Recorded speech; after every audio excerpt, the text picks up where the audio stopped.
Summer holidays வந்தாச்சு, நம்ம GT ஹாலிடேஸும் வந்தாச்சு. GT holidays, south India's #1 travel brand. Sri Venkateshwara College of Engineering and Technology. Admissions open for BTech and MBA 2025. Mad Rabbit, India's finest audio wearable brand, starting at 999. 5 வாட்டி சும்மா title எடுத்துனா சும்மா இல்லை. But இந்த வருஷம் இந்த சீசனில் எல்லாருக்கும் என்னையும் சேர்த்து மிகப்பெரிய ஒரு ஆதங்கம் என்ன அப்படின்னா, இதில் ஒரு சண்டை செய்கிற மாதிரியே தெரியலையே. இத்தனை வருஷத்துக்கு அப்புறம் நீங்கள் சேப்பாக்கில் தோத்தீங்கன்றதை பொறுத்து யாருக்கும் அவ்வளோ பெரிய ஒரு கவலை கிடையாது. 5 விக்கெட்ஸ் கையில் இருக்கும்போது அத்தனை ரன் வித்தியாசத்தில் நீங்கள் தோத்துட்டீங்க அப்படின்னா,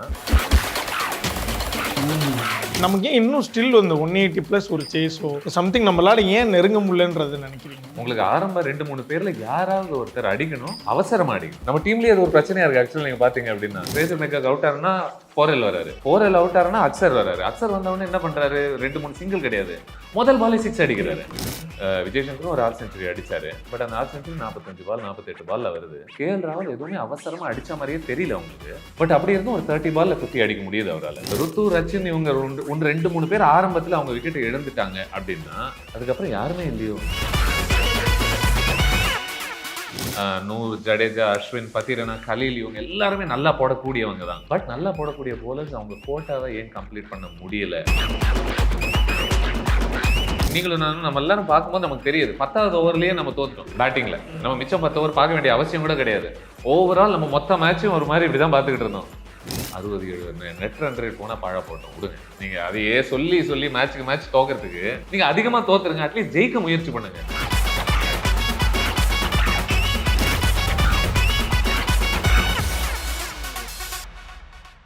லாஸ்ட்டாக வந்து நடந்த சிஎஸ்கே வர்சஸ் டிசி போஸ்ட் மேட்ச்க்கு அப்புறமா டேபிள்ஸ் நம்ம 9th பொசிஷனில் பார்க்கவே ரொம்ப கஷ்டமாக இருக்குது. ஸோ எல்லாருமே போஸ்ட் டிஸ்கிரிப்ஷனாக அவங்களோட பாயிண்ட் ஆஃப் வியூ ஷேர் பண்ணிக்கிறாங்க. ஸோ உங்களுடைய point of view regarding that match? இல்லை, நீங்கள் நம்ம 9வது இடம்னு சொல்கிறீங்க. அது இப்போதைக்கு நம்ம விளையாடுற ஃபார்முக்கு அது சரியான இடம் தான் உண்மையை சொல்ல போனால். மேட்ச் பொறுத்த வரைக்கும் தோல்வி வெற்றிலாம் பிரச்சனை இல்லை. ஏன்னா அதுக்கு முன் சீசன்லலாம் கூட நம்ம ஆரம்பத்தில் சில மேட்ச் தோத்தோம்னா நம்ம என்ன நினைப்போம், பரவாயில்ல போக போக நம்ம முன்னேறிடுவோம், பார்த்துப்போம், எப்படியோ நம்ம உள்ளே பூந்துருவோம். 5 வாட்டி சும்மா டைட்டில் அடிச்சிருக்கணும் சும்மா இல்லைல்ல. பட் இந்த வருஷம் இந்த சீசனில் எல்லாருக்கும் என்னையும் சேர்த்து மிகப்பெரிய ஒரு ஆதங்கம் என்ன அப்படின்னா, இதில் ஒரு சண்டை செய்கிற மாதிரியே தெரியலையே. இல்லை, ஆரம்பத்திலேயே ஒரு விட்டு கொடுத்த ஒரு மனநிலையில் தான் விளையாட்டு போய்கிட்டு இருக்கு. ஒரு வாய்ப்பு இருக்கும்போதும் அதுக்கு ட்ரை கூட பண்ணுற ஒரு உணர்வு நமக்கு வரமாட்டேங்குது. அந்த ஆர்சிபி மேட்ச்லேயே நம்மளுடைய புலம்பல் இதுவாக தான் இருந்துச்சு. அத்தனை வருஷத்துக்கு அப்புறம் நீங்கள் சேப்பாக்கில் தோத்தீங்கன்றதை பொறுத்து யாருக்கும் அவ்வளோ பெரிய ஒரு கவலை கிடையாது. பட் ஏன் நீங்கள் காம்படிட்டிவாக இருக்கிறதுக்கு கூட ட்ரை பண்ணாமல் ஒரு மாதிரி போங்க ப்ரோ, இதுக்கு வாய்ப்பே இல்லை ப்ரோ இந்த மேட்ச், அந்த ஒரு மனநிலை ஏன் அவ்வளோ சீக்கிரம் வருது? 5 விக்கெட்ஸ் கையில் இருக்கும்போது அத்தனை ரன் வித்தியாசத்தில் நீங்கள் தோத்துட்டீங்க அப்படின்னா, அது ஒரு மாதிரி உங்களுக்கு ஒரு ஃபேனாக ரொம்ப உங்களை ஒரு பாதிப்புக்குள்ளாக்கும்ல. நீங்கள் என்ன நினைப்பீங்க, நம்ம ஸ்கோரை மட்டும் பார்த்தாங்கன்னு வச்சுக்கோங்க, யாராவது மேட்ச் பார்க்காம 5 விக்கெட்ஸில் இவ்வளோ ரன்ஸ் தான் அடிக்க முடிஞ்சு, ஸோ செம்மையாக ட்ரை பண்ணியிருப்பாங்க போல், எதுவுமே மாட்டல போல இருக்குது அப்படின்ற மாதிரி தான் நம்ம நினைப்போம். ஆனால் பால் பை பால் நீங்கள் அந்த மேட்ச்சை போய் பார்த்தீங்கன்னா அதுக்கான ஒரு எவிடன்ஸே இருக்காது. யாரும் பயங்கரமாக அடிக்க முயற்சி பண்ணி மாட்டாமல் இருந்த மாதிரியே தெரியல. ரொம்ப கேஷுவலாக கொஞ்சம் அப்படி தட்டிக்கிட்டு சிங்கிள்ஸ் எடுத்துக்கிட்டு ஒன்ஸ் இன் ஒயில் ஒரு பவுண்டரி இங்கே ஒரு பவுண்டரி எங்கன்னு அடிச்சுக்கிட்டு ரிக்வயர்ட் ரன் ரேட் பாட்டுக்கு ஏறிக்கிட்டே இருக்குது. ஆனால் அதற்கு ஏற்ற பேட்டிங் முயற்சி இங்கே வரா மாதிரி தெரியல. அட் ஒன் பாயிண்ட் வந்துட்டு ஐ திங்க் 40 பால் 50 பாலில் ஒரு 90-100 அடிக்க வேண்டிய ஒரு நிலைமை இருக்குது.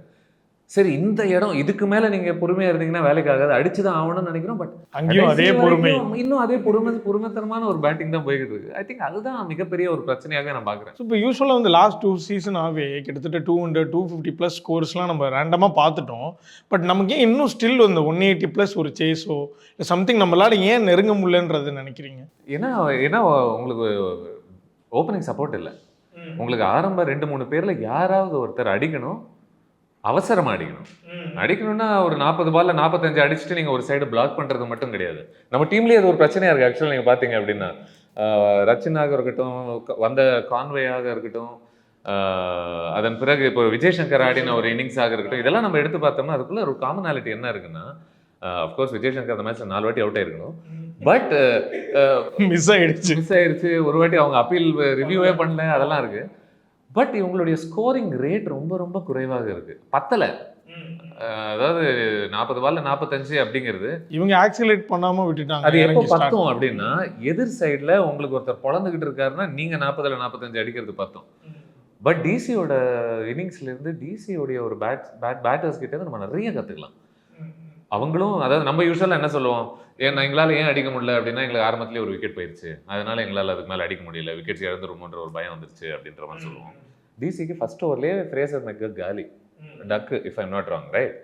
கலீல் ஆடவே வரல அவருக்கு, நல்லா போட்டார் கலீல். ஃபர்ஸ்ட் ஓவர் முடியும் போது ஒரு ரன்னும் என்னவோ தான், ஆல்ரெடி ஒரு விக்கெட் இழந்திருந்தாங்க. மோசமான சுச்சுவேஷன். இப்போ நம்ம அதை எப்படி அணுகிருப்போம், நம்ம 2வது 3வது ஓவர் சரி இனிமேல் கொஞ்சம் பத்திரமா அங்கங்கே அப்படி ஒரு சிங்கிள் அடிச்சுட்டு நம்ம ஓரளவுக்கு 3 overs 4 overs 10 for 1 12 for 1 அப்படின்ற ஒரு நிலைமைக்கு வந்திருப்போம் அப்படி இப்படின்னு. இவங்க செகண்ட் ஓவரில் 20 ரன் கிட்ட அடிக்கிறாங்கன்னா அது ஏதோ தற்செயலா அதிர்ஷ்டத்தினால அமையல, வெல் பிளான். அவங்க தைரியமா அடிக்கிறாங்க, கவுண்டர் அட்டாக் பண்றாங்க. ஒரு விக்கெட் ஒவ்வொரு வாட்டியும் விக்கெட் போகும்போது அடுத்து வர்றவர் ஒரு பயம் காட்டுவது கிடையாது, அடுத்து வர்றவன் மறுபடியும் அடிக்கிறான். உங்களுக்கு எப்படி இருக்குன்னா, இது அந்த விக்கெட் எடுக்காமலே இருந்திருக்கலாமோ அப்படின்னு தோன்ற அளவுக்கு வந்து அடிக்கிறாங்க இல்லையா. இப்போ ஒரு ஃப்ரேசர் மெக்கர் அவுட் ஆறுனா போரெல் வராரு, போரெல் அவுட் ஆறுனா அக்சர் வராரு, அக்சர் வந்தவொடனே என்ன பண்றாரு, 2-3 சிங்கிள் கிடையாது, முதல் பாலே 6 அடிக்கிறாரு. அக்சர் போறாரு, சமீர் ரிஸ்வின்னு ஒருத்தர் வராரு, அவர் அடிக்கிறாரு. இது எப்படி இருக்குன்னா, ஒவ்வொருத்தன் போனாலும் அவங்க ஸ்கோர் கார்டு பியூட்டிஃபுல்லா இருந்துச்சு. ஒரு பக்கம் கேஎல் ராகுல் one of the best innings இந்த ஐபிஎல்ல நான் பார்த்த இன்னிங்ஸ்ல. ஏன்னா பலமுறை நம்ம எந்த மாதிரி இன்னிங்ஸ் அப்ரிஷியேட் பண்ணோம்னா, பூரன் அடிக்கிற ஒரு 30 பால்ல 70 இந்த மாதிரி இன்னிங்ஸ் தான் நம்ம பெரும்பாலும் அப்ரிஷியேட் பண்ணுவோம். ஏன்னா 6 எல்லாம் பறக்கும், பார்க்கறதுக்கே பயங்கரமா இருக்கும். பட் கேஎல் ராகுல் ஒரு டிஃபிகல்ட்டான ஒரு பிச்சில் ரொம்ப ரொம்ப கிளாஸி இன்னிங்ஸ், பியூட்டிஃபுல்லாக ஆடினாரு, டைமிங்கை நம்பினாரு, ப்ராப்பர் கிரிக்கெட்டிங் ஷாட்ஸ். அண்ட் அப்படி இருந்தாலும் கூட அவர் ஆடின இன்னிங்ஸுக்கும் விஜய் சங்கர் இன்னிங்ஸுக்கும் டிஃபரன்ஸ் பாருங்களேன். விஜய் சங்கரும் ஒரு 6 செஞ்சுரி அடிச்சாரு, பட் அந்த 6 செஞ்சுரி 45 பால் 48 பால்ல வருது. கேஎல் ராகுல் எதுவுமே அவசரமா அடிச்ச மாதிரியே தெரியல அவங்களுக்கு. பட் அப்படி இருந்தும் ஒரு 30 பால்ல 50 அடிக்க முடியுது அவரால். எனக்கு மிகப்பெரிய ஆச்சரியம் டிசி இன்னிங்ஸ்ல கொடுத்தது வந்து, அவங்க இன்னும் பயங்கரமா ரிஸ்க் எடுத்து பயங்கரமா அடிச்ச மாதிரியே உங்களுக்கு தெரியல. அப்படி இருந்தும் 10 overs முடியும் போது அவங்க ஸ்கோர் பார்த்தா 90 கிட்ட இருக்காங்க. ஏன் அப்படின்னா, உள்ள வர்றவங்க எல்லாருமே 15 பால்ல 20, 10 பால்ல 20, 15 பால்ல 30, குட்டி குட்டி இன்னிங்ஸ். ஆனா டைம் எடுக்காம அவங்களால தைரியமாக அடுத்த பேட்டர்ஸ் இருக்காங்க நம்பி அடிக்கிறாங்க. நம்ம ஆளுங்க ஐயோ சொதப்பிரவமோன்னு ஒரு மென்டாலிட்டி இல்லாம ஒரு பெரிய பயம் கலந்த ஒரு பேட்டிங் தான் எனக்கு தெரியுது. அதுதான் ஒரு பெரிய பிரச்சனை. இந்த தடவை அந்த மைண்ட் செட் வந்து ரொம்ப அன்எக்ஸ்பெக்டடா இருந்தது. நம்ம ஏன் நீங்க சொல்ற மாதிரி இது ஏன் இப்படி நடக்குது, நம்ம சிஎஸ்கே டீம் வேற மேட்ச்ல என்ன சொன்னோம், நீங்க ஏன் அஸ்வின் அனுப்புறீங்க, தோனி முன்னாடியே வந்திருக்கணும் அப்படின்னு சொன்னோம். ஆனா அவர் முன்னாடியே வந்திருக்கணும்ட்டு நம்ம ஏன் சொன்னோம், அவர் வந்து 7 ஓவர் ஆடுறத பாக்குறதுக்கு கிடையாது. அவர் வந்தா அடிப்பாரு, 4-6 பொழப்பாரு, மறுபடியும் ஜெயிக்கிறதுக்கான ஒரு வாய்ப்பு அமையும் அப்படின்ற நம்பிக்கையில சொன்னோம். பட் அவர் ஆல்மோஸ்ட் கிட்டத்தட்ட 10th ஓவர் கிட்டே இறங்கிட்டாரு. ஒரு முறை பார்க்கும்போது அவரும் சரி விஜய் சங்கரும் சரி நமக்கு புரியல. ஏன் இங்க புரியுது, இது ஒரு சுலபமான பிட்ச் கிடையாது. பட் நீங்க அடிக்கிற ஒரு முயற்சி எடுத்து இதுக்கு நீங்க அவுட் ஆயிடலாம் தோணுது. ஸோ இங்கே வந்து நிறைய பேர் நிறைய பார்ட்டை வந்து குறை சொல்றாங்க. இப்போ ஒரு சில பவர் பிளேல நம்ம ஆக்சிலரேட் இன்னும் தோத்துறோம், போலிங் பவர் பிளேவும் தோத்துறோம், பேட்டிங் பவர் பிளேவும் தோத்துறோம். ஓகே, ஸோ அது எல்லாருமே ஒரு பார்ட் சொல்றாங்க. பேட்டிங் லைன் ஆர்டராக இருக்கட்டும், என்னவா இருந்தாலுமே அவங்கவுங்களோட பெர்செப்ஷன் ஒன்று இருக்கு. ஸோ உங்களுக்கு மேஜராக இதை கரெக்ட் பண்ணி இருந்திருக்கலாம் அப்படின்ற ஒரு போர்ஷனா நீங்க நினைக்கிறது லாஸ்ட்? அதாவது போன மேட்ச் வரைக்கும் நம்ம கான்வே உள்ள எடுத்துட்டு வந்தா சரியாயிரும், ராகுல் திரிபாதி அனுப்பிச்சு விட்ருங்க, தீபக் கூட அனுப்பிச்சிருங்க, சரியாயிரும் நம்பிக்கிட்டு இருந்தோம். இப்போ கான்வேன்றவர் உள்ள வராங்க, வந்த பிறகும் இந்த பேட்டிங் லைனப்பை நம்ம கவனிக்கிறோம். அதான் இப்போ ஒரு மூஞ்சி வைக்கிறீங்கல்ல, அதே மாதிரிதான் இருக்கு. எனக்கு என்ன இல்லைன்னா திரும்ப அவங்க உள்ள வராங்க. இங்க ஹிட்டர்ஸ் யாருன்னு தான் தோண வைக்குது. துபே வராங்க, ஒரு 6 அடிக்கிறாரு, அடிச்சுட்டு ஒரு பெரிய வித்தியாசம் என்னன்னா, இப்போ கேஎல் ராகுல் வந்து ஒரு 6 அடிச்ச உடனே அவர் என்ன பண்றாருன்னா, அடுத்து ரிஸ்க் ஃப்ரீயா ஒரு சிங்கிள் தட்டிட்டு ஸ்ட்ரைக் ரொட்டேட் பண்றாரு. அவரால் அது பண்ண முடியுது. ஏன்னா அவர் ஒரு 6 அடிச்சுட்டு சிங்கிள் எடுத்துட்டு ஆப்போசிட் சைடு போய் தன்னுடைய விக்கெட்டை பராமரிச்சா இந்த சைடு வர்றவங்களும் அடிக்கிறாங்க. அதனால எல்லா 6ம் அவர் தான் அடிச்சே ஆகணுன்ற பொறுப்பு அவருக்கு கிடையாது.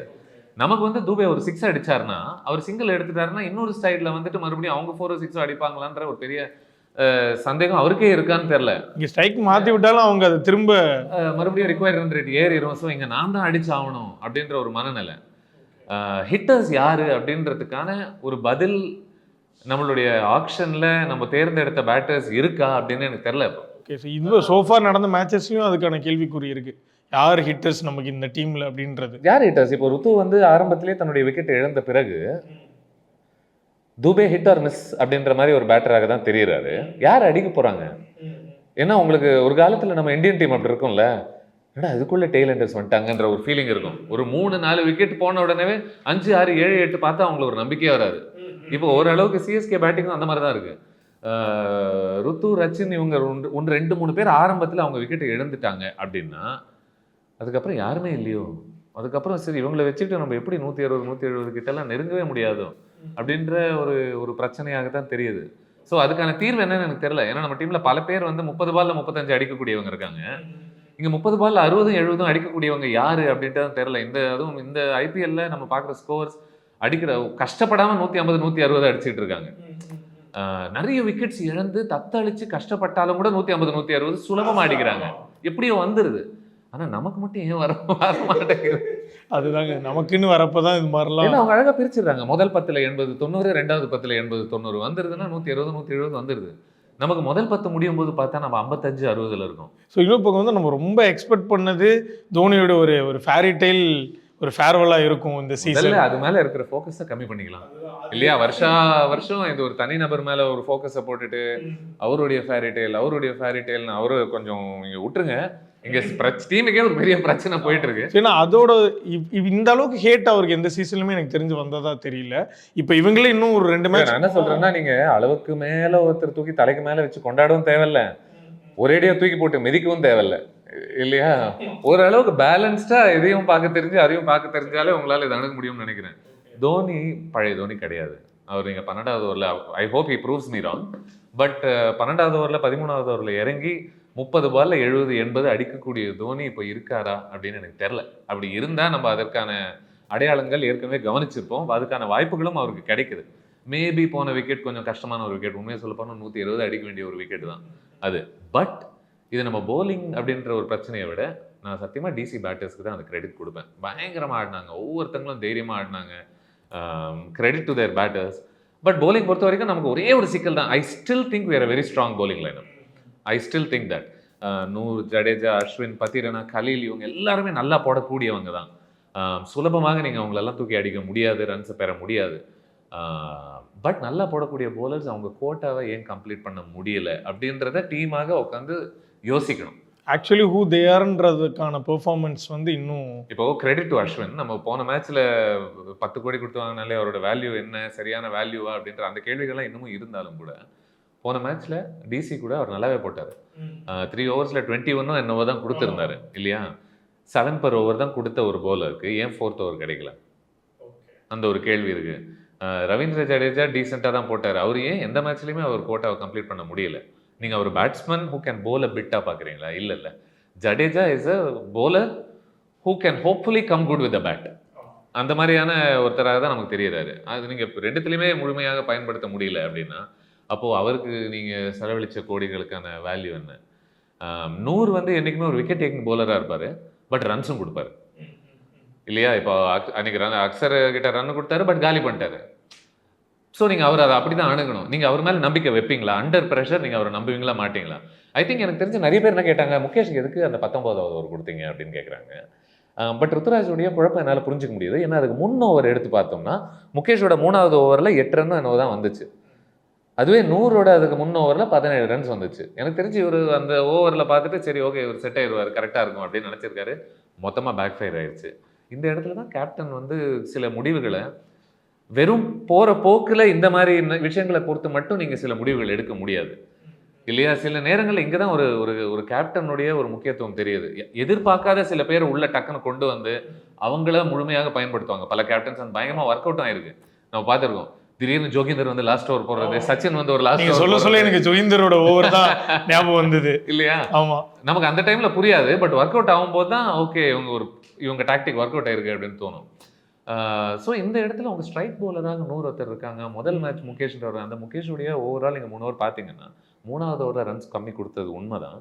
பட் ஓவரால் அவர் ஒரு விக்கெட் டேக்கிங் போலராக தெரிஞ்சாரா? ஒரு பிரச்சனை உருவாக்கக்கூடிய ஒரு போலராக தெரிஞ்சாரா? ஃபுல் டாஸ் எல்லாம் தெரிச்சுக்கிட்டு போட்டாரு. 1-2 இன்ஃபேக்ட் அவங்க நினைச்ச 2-3 சுலபமான பால்ஸ் அவங்க மிஸ் பண்ணிட்டாங்க. மொத்தமாக அடிச்சிருந்தா இன்னும் 2-3 6 ஈஸியாக அடிக்கக்கூடிய ஒரு பால்ஸ் தான் அது. ஸோ நம்ம கம்போஜ்ன்ற ஒருத்தர் கொண்டு வந்தால் எப்படி டிஃப்ரெண்ட்டாக இருக்குமா நம்ம யோசிச்சுக்கிட்டு இருந்தோம். இன்னும் அந்த முடிவு எடுக்கல. பட் மேபி அடுத்த மேட்ச்சில் அந்த முடிவு எடுப்பாங்களோ என்னவோ. பட் எனக்கு தெரிஞ்சு நம்ம போலிங்கில் மறுபடியும் நான் வலியுறுத்துறேன், போலிங்கில் எனக்கு பெரிய சிக்கல்கள் தெரியல. போலிங் போலர்ஸோட கோட்டாவை பயன்படுத்தினா போதும் தான் தோணுது. பேட்டிங்கில் பல சிக்கல்கள் இருக்குது. அதுக்கான தீர்வுகள் என்ன எடுக்க முடியுமா? நீங்கள் சரியான நபர்கள் உங்கள் பெஞ்சில் இருக்காங்களான்னு எனக்கு தெரில. அதுதான் பெரிய சிக்கல் இருக்கும்னு நினைக்கிறேன் நமக்கு இந்த சீசனில். நம்ம தான் ஆக்சுவலி மேஜர் குழப்பத்தில் இருக்கும் போல், பீயிங் சிஎஸ்கேவுடைய டைகார்ட் ஃபேன்ஸாக. ஸோ இன்னொரு பக்கம் வந்து மேஜராக சோஷியல் மீடியாவில் போடுறது தோனி அவர்களுடைய பெர்ஃபார்மன்ஸ் பேஸில் இருக்கக்கூடிய கம்பாரிசன்ஸ். அவரே வந்து 2011 வேர்ல்டு கப் அப்போ அவர் வச்ச ரெக்குயர்மெண்ட்ஸை இப்போ அவருக்கு மேலேயே வைக்கிறாங்க. ஸோ ஒரு ஏஜ்டான ஒரு பிளேயர், அவர் வந்து ஃபிட்டாக இல்லைன்னா நமக்கு டீமுக்கு அவங்க வேணாம், இன்னும் வந்து யங் பிளேயர்ஸ் வேணும்னு அவர் சொன்னதே. டீமோட நன்மைக்கு நீங்கள் ப்ரூட்டலாக இருக்கக்கூடிய சில முடிவுகள் எடுத்து தான் ஆகணும். அதில் வந்து நட்பு ரீதியாகவோ இல்லை ஒரு நல்ல மனசுலேருந்து ஒருத்தரை வந்து கொண்டு வர்றதோ அந்த மாதிரி வேலைகள் ரீதியாகவோ எந்த அளவுக்கு டீம் பயன்படும்னு தெரில இல்லையா? இப்போ நம்ம ஓவரால் ராகுல் திரிபாத்தியோடைய ஒரு ரெக்கார்டும் தீபக் ஹூடாவுடைய ஒரு ரெக்கார்டெல்லாம் நம்ம போன சீசன்ஸ்லாம் எடுத்து பார்த்தோம்னா எந்த அளவுக்கு அதை நம்ம கண்டிப்பாக இவங்களை நம்பி நம்ம ஒரு பேட்டிங் லைனப் கூடிய ஒரு முதுகெலும்பாக இவங்களை நம்பி நீங்கள் வச்சா பயன்படுமா அப்படின்ற ஒரு கேள்வி நம்ம ஏன் ஆக்ஷனில் நம்மளையே கேட்டுக்கல. நம்ம பார்த்தோம் பஞ்சாப் தோல்வி அடைஞ்சாங்க ஆர்ஆர் கூட. பட் அப்படி இருந்தாலும் நேஹல் வதேரான்றவர் எப்படி ஆடினார்? நல்லா ஆடினார். ஒரு 60 கிட்ட அடித்தார். அவரும் மேக்ஸ்வெல் ஆடும்போது ஜெயிச்சிருவாங்களோன்ற மாதிரி வேறு நம்ம நினச்சிட்டு இருந்தோம். எவ்வளோ இந்தியன் டேலண்ட்ஸ் சுற்றி பார்த்தோம்னா சின்ன சின்ன யங் பேட்டர்ஸ்லாம் அவ்வளோ அழகாக ஆடிக்கிட்டு இருக்காங்க. இத்தனை திறமைகளுக்கு நம்ம பல பேருக்கு போனோம். ஒரு கொஞ்சம் கோடிகள் அப்படி வரைக்கும் போவோம், அதுக்கப்புறம் பேக் வாங்கிட்டு திரும்ப வந்துடுவோம் இல்லையா? நம்ம நிறைய நல்ல பேட்டர்ஸை ஆக்ஷனில் எடுக்கிறது நம்ம தவறிட்டோமோ, அதுதான் நமக்கு இங்கே பிரச்சனையாகவே வருதோ அப்படின்னு தோணுது. எந்த அடிப்படையில் சில பேர் தேர்ந்தெடுக்கப்பட்டாங்கன்ற கேள்வியை ஃபேன்ஸாக நம்ம கேட்டாகணும். சரி எது எப்படியோ ஏதோ பண்ணிட்டீங்க, இந்த செலவெல்லாம் பண்ணிங்க, இந்த டீமை போட்டிங்க, அட்லீஸ்ட் அங்கே உங்களை நம்பி கொஞ்சம் தைரியமான கிரிக்கெட் ஆடலாமே. அந்த இடத்துல கண்ணு முன்னாடி உங்களுக்கு நீங்களும் நானும் நம்ம எல்லாரும் பார்க்கும்போது நமக்கு தெரியுது 10வது ஓவர்லேயே நம்ம தோத்துட்டோம் பேட்டிங்கில். நம்ம மிச்சம் 10 ஓவர் பார்க்க வேண்டிய அவசியம் கூட கிடையாது. ஓவரால் நம்ம மொத்த மேட்சும் ஒரு மாதிரி இப்படி தான் பார்த்துக்கிட்டு இருந்தோம். ஒரு மாதிரி இது ஏதோ ஒரு இடத்துல உயிர் வருமா, முளைக்குமா, ஒரு நம்பிக்கை வர்ற அளவுக்கு ஒரு நல்ல ஓவர் ஒன்று வருமா அப்படின்னா, ஓவர் வரலன்றது கூட பரவாயில்ல. நீங்கள் அது வர வைக்கிறதுக்கான ஒரு அடிப்படை முடிவு, ஒரு அடிப்படை முயற்சி கூட நீங்கள் பேட்டிங்கில் எடுக்கலை அப்படின்றது தான் ஒரு பெரிய ஆதங்கம். அட்லீஸ்ட் அந்த மென்டாலிட்டியை மாற்றலாமே. நான் என்ன சொல்கிறேன், 60-70 நெட் ரன் ரேட் போனால் பழ போட்டோம் விடுங்க. நீங்கள் அதையே சொல்லி மேட்ச்சுக்கு மேட்ச் தோக்கிறதுக்கு இல்லை நெட் ரன் ரேட் போயிடும், கம்மியாக தோப்போம் அப்படின்ற ஒரு மனநிலை, ஒரு மோசமான மனநிலை. நீங்கள் அதிகமாக தோத்துருங்க, அட்லீஸ்ட் ஜெயிக்க முயற்சி பண்ணுங்க. அந்த மாதிரி முயற்சி பண்ணீங்கன்னா நீங்கள் மேபி ஜெயிச்சிருவீங்களோ என்னவோ. கொஞ்சம் முயற்சி பண்ணலான்னு நினைக்கிறேன். ஊருக்கு முன்னே ஆட போச்சு, இந்த மேட்சும் போச்சா, சரி வாங்க ஒரு 150 வரைக்கும் போய் மானஸ்தர்களாக தோப்போம் அப்படின்றத விட. ஓகே, ஸோ இப்போ சோஃபா நடந்த ஒரு லைனப் வச்சு பெர்ஃபார்மன்ஸ் பேசிஸில் அடுத்ததாக நடக்கக்கூடிய பஞ்சாப் மேட்சும் இருக்கட்டும், ஒரு 3 days கழிச்சு கேகேஆரோட நடக்கிற மேட்ச், உங்களுடைய ப்ரெடிக்ஷனாக மேபி என்னவா இருக்குது? போன மேட்ச் நம்ம ப்ராபபிலிட்டி கேட்டோம். ஒரு 100%ல் டிசிக்கும் சிஎஸ்கேக்கும் யார் ஃபேவராக யார் ஜெயிப்பாங்கன்னு. நான் ஏதோ சிஎஸ்கே மேலே மக்கள் வச்சிருக்கிற அன்புனால 60-40 இன் டிசி ஃபேவர்னு சொன்னேன். அப்போவே இவங்க நம்ம எதிர்பார்த்த மாதிரி கான்வே எடுத்துகிட்டு வந்தாங்க. அப்படியும் இன்னும் நம்ம பேட்டிங் செல்லுபடி ஆகிற மாதிரி தெரியல. If Ruthu does not come good, I think அவர் பேட்டிங் இஸ் டூம்டு. அந்த மாதிரி தான் தெரியுது. அவர் ஏன் ஓப்பனிங் பண்ண மாட்டேங்கிறாரு? ஏன்னா பிரிட்டி மச் ஓப்பனராக தான் வந்துடுறாரு. 1வது ஓவர் 1.5 ஓவர் போதே வந்துடுறாரு. அதுக்கு நீங்களே இறங்கிடலாமே. அதுக்கப்புறமா கொஞ்சம் ஒரு நம்பிக்கை கொடுக்குமோ. ஆரம்பத்தில் நீங்களும் கான்வேயும் ஏதாவது ஒரு நல்ல ரன் ரேட்டு கொடுத்தாங்க. இப்போது இவங்க மற்ற டீம்கள்லாம் இருக்கக்கூடிய ஒரு ஃபார்ம் பார்க்கும்போது 60-40 கூட சொல்கிறதுக்கு கொஞ்சம் கவலை. பஞ்சாப் மேட்ச் சொல்கிறீங்க? ஆமாம் ஓகே ஆமாம். ஏன்னா அவங்க பாருங்கள் 4-5 விக்கெட் ஆரம்பத்தில் இழந்தா கூட அந்த 5வது பேட்டரும் 6வது பேட்டரும் ஸ்டில் அவங்க பழைக்கிறதுக்காக ஆடல, ஜெயிக்கிறதுக்காக ஆடுறாங்க. அதுதான் வித்தியாசம். நம்ம பழைக்கிறதுக்காகவே ஆடிக்கிட்டு இருக்கோம், அதுக்காகவும் கொஞ்சம் ஆடுறது இல்லை. ஜெயிக்கிறதுக்காக ஆட மாட்டேங்கிறோம்.